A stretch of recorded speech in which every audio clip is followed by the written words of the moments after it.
One of the issues that comes up often, again, a discrepancy between the U.S. and the European approach, is what makes a patient suitable for transplant.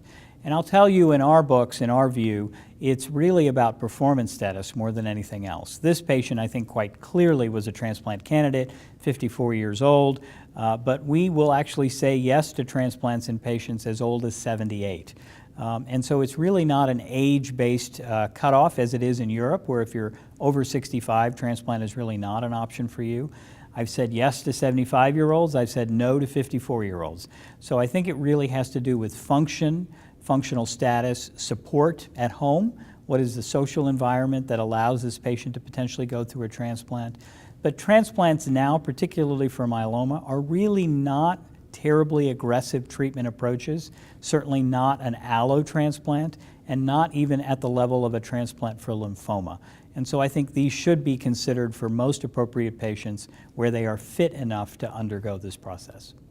When we begin to think about how to approach treatment, I think the two factors in my mind that really come to play are: what is the patient's genetic risk, meaning do I need to come in with really aggressive upfront initial therapy, and what is the patient's performance status?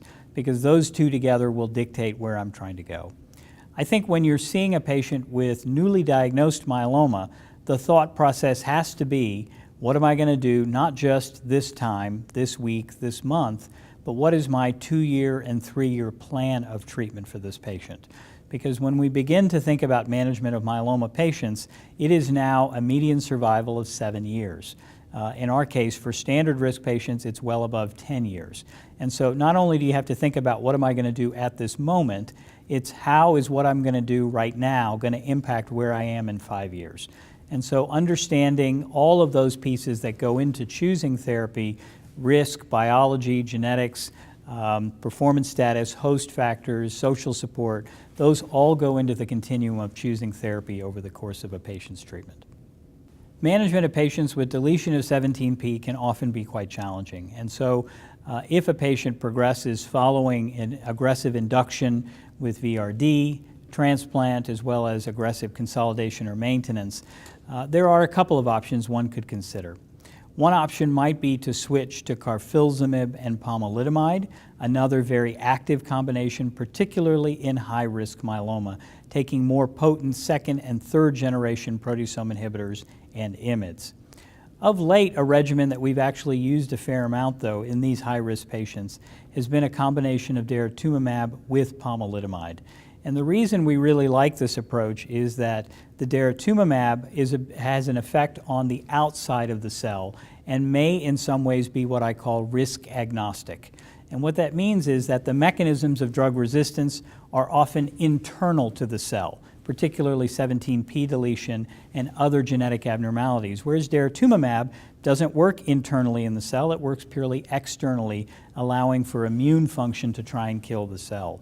When you partner that with pomalidomide, which clearly has preferential activity in 17p deletion, the activity that you see in POM-DARA-DEX is really quite striking, and we've had many patients who've done quite well for long periods of time, and for that reason, this, I think, becomes a really attractive potential option for high-risk patients in the context of relapse. The third option that I'll mention, because it actually is somewhat unique to this patient, is the use of venetoclax. And this is a patient who has an 1114 translocation. We know that venetoclax as a single agent works about 40% of the time in patients with 1114 translocation. When you combine it with DEX, it works about 60% of the time. And in fact, at our center, we have an in vitro assay where we can actually profile the patient's myeloma cells to determine whether their sensitivity is high or low. And if they're high sensitivity, I think somewhere around 11 out of 12 patients have gone on to have quite good responses that can be quite durable. This occurs even when 17p deletion appears to be present. And so the identification of 1114 patients, potential use of venetoclax with or without dexamethasone represents a really important option and actually may have activity not just in regular myeloma, but in plasma cell leukemia, about 50% of which have 1114 translocation, as well as in amyloid, where a significant fraction will have 1114 as well. And this represents a new option for patients.